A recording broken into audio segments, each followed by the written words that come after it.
ආයුබෝවන් හැමෝම සාදරයෙන් පිළිගන්නවා සිනමා මීරුව YouTube channel එකට. අද අපි කතා කරන්න යන්නේ කුවාසා ගැලප් කියන මැලේසියානු හොල්මන් ෆිල්ම් එක ගැන.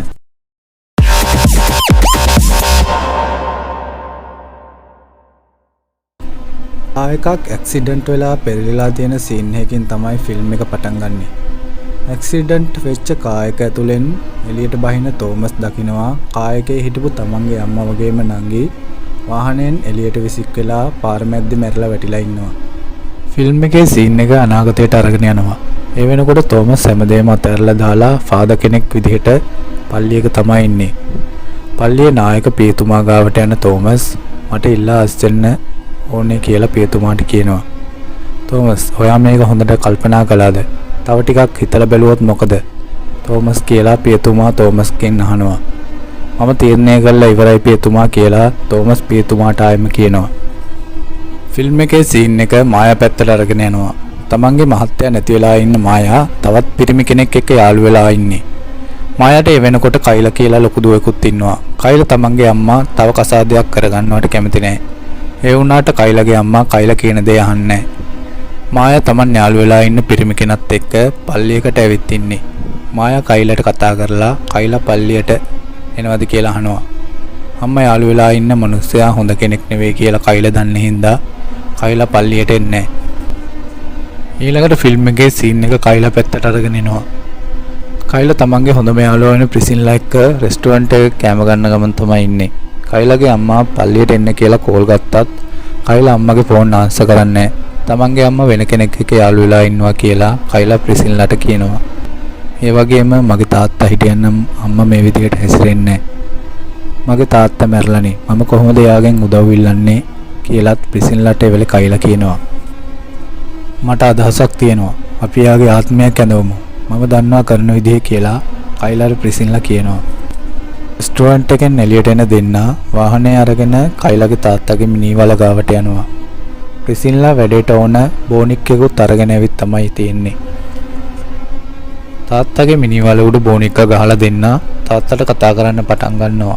ටික වෙලාවක් යද්දී මිනිවල උඩ ගහලා තියෙන බෝනික්කගේ ඔළුව පැත්තකට හැරෙනවා.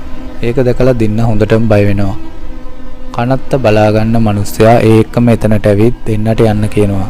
බෝනික්කවත් හංගගෙන දෙන්න වාහනේ නැගලා එතනින් යනවා. ගෙවල් ළඟින් බහින කයිලා ගේ ඇතුළට එනවා. කයිලාගේ අම්මා පුටුසැටිය උඩ නිදාගෙන ඉන්නේ. අම්මට රෙද්දක් පොරවලා උඩ තට්ටුවට යන්න පඩිපෙළ ළඟට එන කයිලා දකිනවා අම්මා පඩිපෙළේ හිටගෙන ඉන්නවා.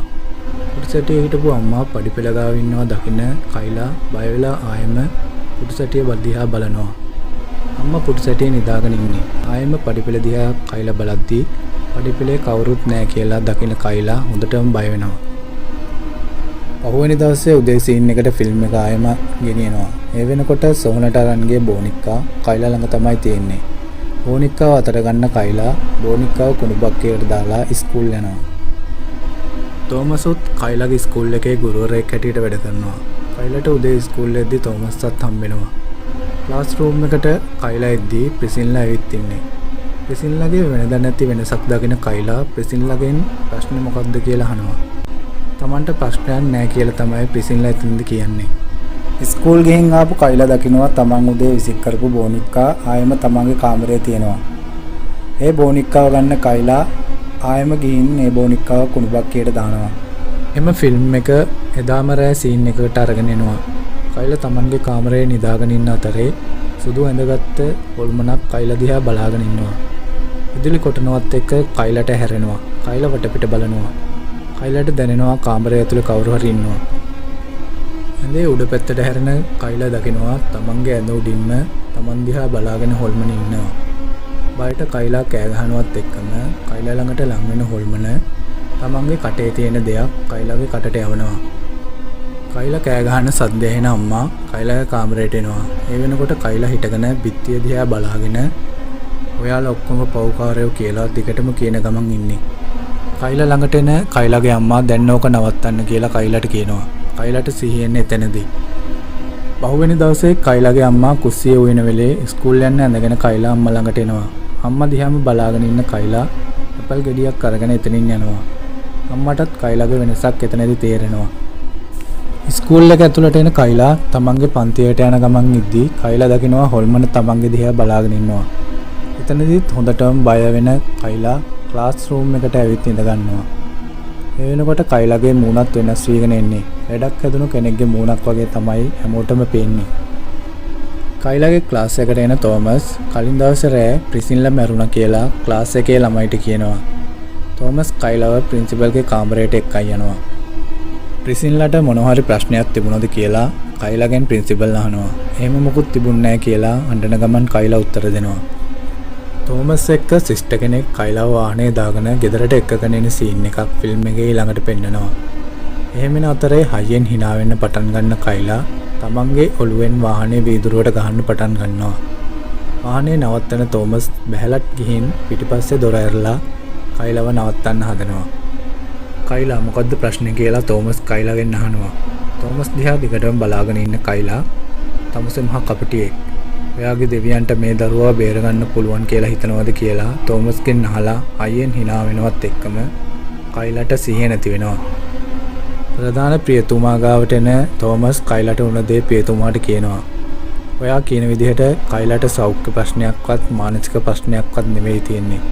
මේක අඳුරු යක්ෂ බලපෑමක් කියලා නායක ප්‍රියතුමා තෝමස්ට කියනවා. අඳුරු ආත්මයන් පළවා හරින රෙන්ද්‍රා කියන පියතුමාට පල්ලියට එන්න කියන ප්‍රධාන පියතුමා කයිලා ගැන රෙන්ද්‍රා පියතුමාට කියනවා. මට ඒ දරුවා බලන්න පුළුවන්ද? ඒ යක්ෂ ආවේශයක්ද කියලා හරියටම දැනගන්න කියලා රෙන්ද්‍රා පියතුමා කියනවා. ඒ වගේම තෝමස් රෙන්ද්‍රා පියතුමාගේ සහායකයා හැටියට පත් කරන්න හදන ප්‍රධාන පියතුමා තෝමස්ගෙන් ඒ ගැන අහනවා. මට ටික දවසකින් අයින් වෙන්න ඕනේ. මට මේකට සම්බන්ධ වෙන්න බෑ කියලා තෝමස් ප්‍රධාන පියතුමාට කියනවා. කයිලා ක්ලාස් රූම් එකේ ඉගෙන ගන්න ගමන් ඉන්නේ. අනිත් ළමයි හැමෝම පොත්වල වැඩ කරන ගමන් ඉද්දී කයිලා විතරක් වෙන භාෂාවකින් කියවන ගමන් පොතේ හොල්මන්ගේ චිත්‍රයක් අඳින ගමන් ඉන්නේ. ඒක දකින ක්ලාස් එකේ උගන්වන සිස්ටර් කෙනෙක් කයිලාට නිශ්ශබ්ද වෙන්න කියනවා. පෑන අතේ තියාගෙන අත උස්සන කයිලා තමන්ගේ අනිත් අතට පෑනෙන් ඇනගෙන යනවා. ඒක දකින ළමයි කයිලාව අල්ල ගන්නවා. තෝමස්වත් එතනට ගෙන්න සිස්ටර් කයිලාට බෙහෙත් දාන්න එක්කගෙන යනවා. කයිලාගේ අම්මා වගේම බෙහෙත් දාගෙන ආපු කයිලාත් ප්‍රින්සිපල්ගේ කාමරේ තමයි දැන් ඉන්නේ. ඔයා කැමති නම් මම කයිලාව බලන්න කෙනෙක් එක්කන් එන්නම් කියලා කයිලාගේ අම්මට සිස්ටර් කෙනෙක් කියනවා. ෆිල්ම් එකේ සීන් එක ආයෙම කායක පැදගෙන එන තෝමස් පැත්තට අරගෙන එනවා. වාහනේ එළවන ගමන් තෝමස් රේඩියෝ channel එකක් ටියුන් කරන්න හදනවා. එහෙම මොන channel එක ටියුන් කරත් තෝමස්ට ඇහෙන්නේ තෝමස් මට බයයි කියන එක විතරයි.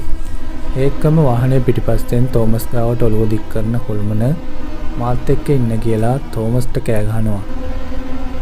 හොඳටම බය වෙන තෝමස් වාහනේ නවත්තනවා. තෝමස් තමන්ට උන ඒ සිද්ධියෙන් පස්සේ රෙන්ද්‍රා පියතුමාට උදව් කරන්න කැමති වෙනවා. එහෙම රෙන්ද්‍රා පියතුමයි තෝමසුයි තවත් සිස්ටර් කෙනෙකුයි කයිලාව බලන්න කයිලාගේ ගෙදරට යනවා. සින්ලයි කයිලායි සොහනට ගිය දවසින් ඉඳන් තමයි එයාලට භයානක දේවල් වෙන්නේ කියලා කයිලා කිව්වා කියලා කයිලාගේ අම්මා රෙන්ද්‍රා පියතුමාට කියනවා. කයිලාගේ කාමරයට යන තුන් දෙනා කයිලාගේ අම්මා කාමරෙන් එළිය තියලා කයිලාව පරීක්ෂා කරනවා.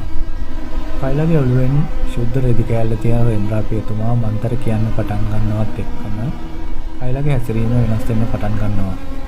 රෙදි කෑල්ල අයින් කරන පියතුමා ශුද්ධ වතුරෙන් කයිලාගේ නළල තෙමාගෙන අල්ලගෙන ඉන්නවා. කාමරේ ලයිට් නිමිනිමි පත්තු වෙන්න පටන් ගන්න ගමන් හොල්මන කයිලාට වැහිලා රෙන්ද්‍රා පියතුමාගේ බෙල්ල මෙරිකන්න පටන් ගන්නවා. කයිලා කෑ ගහන ගමන් සිස්ටර්ටත් ගහනවා. තෝමස් කයිලාව අල්ලගන්න හැදුවත් කයිලා තෝමස්ටත් තල්ලු කරලා දානවා.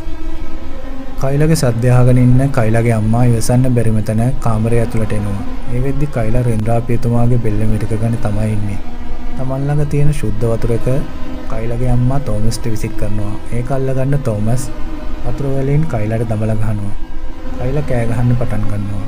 රෙන්ද්‍රා පියතුමා තෝමස් වගේම කයිලාගේ අම්මා කයිලාව අල්ල ගන්නවා. කයිලාගේ නළලට කුරුසයේ තියෙන රෙන්ද්‍රා පියතුමා මන්තර කියන්න පටන් ගන්නවා. කයිලාගේ ඇඟ ඇතුළේ ඉන්න හොල්මන කෑ ගහනවා. මන්තර කියන එක නවත්තන්න නැතුව දිගටම කියන පියතුමා කයිලාගේ ඇඟේ හිටපු දගල් කියන හොල්මන එලවලා දානවා. හොල්මන ඇඟෙන් යනවත් එක්කම අඩපණ වෙන කයිලා ලේ වමන දානවා. රෙන්ද්‍රාපියතුමා ඒ විදිහට දගල් කියන හොල්මන කයිලාගෙන් ඇඟෙන් අයින් කරනවා.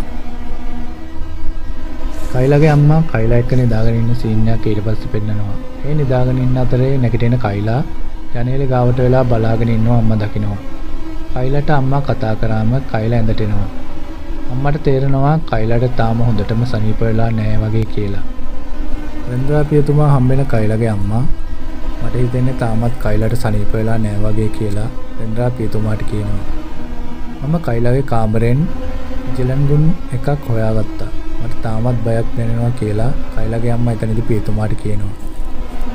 පහුවෙනි දවසේ රෑ පියතුමා තමන්ගේ වාහනේ පැදගෙන යන සීන් එකකට ෆිල්ම් එක අරගෙන එනවා. වාහනේ එලවන් එන පියතුමා දකිනවා කයිලා පාර මැද හිටගෙන පියතුමා දිහා බලාගෙන ඉන්නවා. වාහනයෙන් බහින රෙන්ද්‍රාපියතුමා කයිලා ළඟට ඇවිත් "ඇයි මෙතන" කියලා අහනවත් එක්කම කයිලාට සිහිය නැති වෙනවා. කයිලාව අරගෙන එන පියතුමා කයිලාව තමන්ගේ වාහනයට දාගන්නවා. වාහනේ ඩ්‍රයිවිං සීට් එකට ඇවිත් වාහනේ ස්ටාර්ට් කරන්න කලින් පියතුමා වාහනේ පිටිපස්සේ සීට් එකෙන් තියපු කයිලාගේ දිහා බලනවා. ඒත් කයිලා සීට් එකෙන් අතුරුදහන් වෙලා ඉන්නේ. ආයෙම පාර දිහා බලන පියතුමා කයිලා ආයෙම පාර හිටගෙන ඉන්නවා දකිනවා. තමන්ගේ අතේ තියෙන කුරුසේ පියතුමා අතර ගන්නවත් එක්කම වාහනේ පිටිපස්සට එන හොල්මන පියතුමාගේ බෙල්ල අල්ලගෙන මිරිකන්න පටන් ගන්නවා. එතනින් සීන් එක කයිලාගේ ගෙදරට තමයි අරගෙන එන්නේ. කයිලා ඒ වෙනකොට ගෙදර ඇවිත් ලේ ගෑවුණු අත් දෙක වතුරෙන් හොදන ගමන් ඉන්න අතරේ එතනට කයිලාගේ අම්මා එනවා. අම්මා දකිනවා කයිලාගේ අත්වල ලේ තියෙනවා. කයිලා ළඟට යන කයිලාගේ අම්මා මොකද උනේ කියලා කයිලාගෙන් ඇහුවත් අම්මා අහන දෙයට උත්තර දෙන්නේ නැතුව මැරෙන්න කියා සාලට ගිහින් අම්මා දිහා බලාගෙන hina වෙනවා. ෆිල්ම් එකේ සීන් එක ආයෙම හොස්පිටල් එකට අරගෙන එනවා. රෙන්ද්‍රාපියතුමා ඒ වෙනකොට හොස්පිටල් එකේ ඉන්නේ. එතන ප්‍රධාන පියතුමා වගේම තෝමසුත් ඉන්නවා. මම හිතුවේ ඔයාලට හොල්මන පන්නන්න පුළුවන් වුණා කියලා. ඒත් හොල්මන තාම කයිලාගේ ඇඟ ඇතුළේ ඉන්නවනේ කියලා ප්‍රධාන පියතුමා රෙන්ද්‍රාපියතුමාට කියනවා. මේක හොල්මන් කණ්ඩායමක දෙයක්. එක්කෙනෙක් විතරක් නෙවෙයි හිටියේ. කයිලාගේ ඇඟට තව කීප දෙනෙක් ඇතුල් වෙලා ඉන්නේ. අපි කයිලාගේ ඇඟේ හිටපු හොල්මනව කලින් යවුවට තාම ශක්තිමත්ම හොල්මන කයිලාගේ ඇඟේ ඉන්නවා කියලා රෙන්ද්‍රාපියතුමා ප්‍රධාන පියතුමාට කියනවා. පියතුමා කයිලාට උදව් කරන්න මට ඉඩ දෙන්න. ඔබතුමාට නැගිටින්න බැරි හින්දා මම තනියම ගිහින් කයිලාගේ ඇඟේ ඉන්න අනිත් හොල්මනවත් එලවලා දාන්නම් කියන තෝමස් Tamanට ඕන කරන බඩු ලෑස්ති කරගන්නවා. ෆිල්ම් එකේ සීන් එක ආයෙම කයිලාගේ ගෙදරට අරගෙන එනවා. සාලේ මැද්දේ කයිලාගේ සිහි නැති වෙලා ඉන්න අම්මව තියලා වටේට ඉටිපන්දම් පත්තු කරලා තියෙන්නේ. අම්මට සිහියෙද්දිම අම්මා ගාවට එන කයිලා අම්මාව මරන්න පිහින් අනනවා. පිහිපාරට අතාල්ලන අම්මගේ අල්ල පසාරු කරගෙන ගිහින් පිහිපාර වදිනවා. මැරෙන්න තමුන් වගේ පව්කාරයෝ අපායට තමයි ගැලපෙන්නේ කියලා hina වෙවි කියන කයිලා ආයෙම අම්මට පිහින් අනින්න හදනවා. කයිලාගෙන් බේරෙන්න කයිලාව තල්ලු කරන අම්මා කාමරයට ගිහින් දොර වහගන්නවා. දොර ළඟට එන කයිලා දොර අරගෙන අම්මා කියා අම්මා හොයන්න පටන් ගන්නවා. අම්මා ඒ වෙනකොට අල්මාරිය ඇතුලේ හැංගිලා තමයි ඉන්නේ. අල්මාරිය ළඟට එන කයිලා hina වෙවි අල්මාරියට පිහින් අනින අතරේ එතනට එන තෝමස් කයිලාව අල්ලගන්න හැදුවත් කයිලා තෝමස්වත් තල්ලු කරලා දානවා. තමන්ගේ බඩු පෙට්ටිය අරින තෝමස් ඇතුලේ තිබිලා අරගත්ත බෙල් එකක් කයිලාගේ පැත්තට හරවලා ගහන්න පටන් ගන්නවා. එක්කම ඊ අතාරන කයිලා දන ගහගෙන උඩු තට්ටුවේ තියෙන අක්තට ළඟට ගිහින් බිමට පනිනවා. උඩු තට්ටුවේ ඉන්න කයිලාගේ අම්මා වගේම තෝමස් කයිලාව බලන්න පල්ලෙහා තට්ටුවට දුවගෙන එනවා. කයිලාව දෙන්න හොයන්න පටන් ගන්නවා. එක්කම ෆූල් එකේ ඉඳන් ටිකෙන් ටික කයිලාව උඩට මුතුනවා. තෝමස් වගේම අම්මා කෙරේ කයිලාව දකිනවා. තෝමස් මන්තර කියන්න පටන් ගන්නවා. එක්කම hina වෙන කයිලා මන්තර කියලා වැඩක් නෑ. මේ බලයටත් මාව නවත්තන්න බෑ කියලා ෆූල් එකේ වතුර උඩින් දෙන්න ළඟට ඇවිදගෙන ඇවිත් කුරුස දික් කරගෙන ඉන්න තෝමස්ගේ බෙල්ලෙන් අල්ලලා පැත්තකට විසික් කරලා තමන්ගේ හොල්මන් ස්වරූපයත් එක්ක අම්මා ළඟට එනවා. කයිලා වෙනුවට මගේ ජීවිතය ගන්න කියලා කයිලාගේ අම්මා හොල්මනට කියනවා. අනිත් මම යනවා. එතකොට මම යනවා කියලා හොල්මන කයිලාගේ අම්මට උල්ලියක් දෙනවා. ඒක ගන්න අම්මා එන ගන්න හදනවත් එක්කම කයිලා ආයෙම හොල්මන්ගේ ස්වරූපයෙන් නැත්ත ස්වරූපයට ඇවිත් අම්මගේ අතින් අල්ලගෙන මැරෙන්න එපා අම්මා කියලා අම්මගේ අතේ තියෙන උල්ලිය අරගෙන පැත්තකට විසික් කරනවා. ඒකම වැටිලා ඉන්න තෝමස් ඒ කුරුස තියාගෙන මන්ත්‍ර කියන්න පටන් ගන්නවා. ඒක දකින කයිලා කෑ ගහන ගමන් තෝමස් ගාවට දුවගෙන යනවා. ළඟට ආපු කයිලාගේ නළලට ඉරිස්සේ තියෙන තෝමස් අතර දිගටම කියාගෙන යනවා. එතනම දන ගහගන්න කයිලා දිගටම කෑ ගහනවා. කයිලා කොච්චර කෑ ගැහුවත් නළලට තියාගෙන ඉන්න කුරුසේ අත්හරින්නේ නැති තෝමස් දිගටම මන්තර කියනවා. ටික වෙලාවක් යද්දී සැබෑ ස්වරූපයට එන කයිලා ලේවමන දාන්න පටන් ගන්නවා. මේ හිටපු හොල්මන ගියා කියලා තේරුම් කරන්න තමයි ඒ විදිහට අන්තිමට ලේවමන දාන්නේ. තෝමස් තමන්ගේ උපරිම ශක්තිය දාලා කයිලාව බේරගන්නවා. පල්ලියේ 9 වෙනි හිටපු තෝමස් රෙන්ද්‍රා පියතුමා එක්ක එකතු වෙලා දිගටම හොල්මන් එළවන වැඩ කරන්න පටන් ගන්නවා. කුවාසා ගැලප් හොල්මන් ෆිල්ම් එක ඒ විදිහට ඉවර වෙනවා.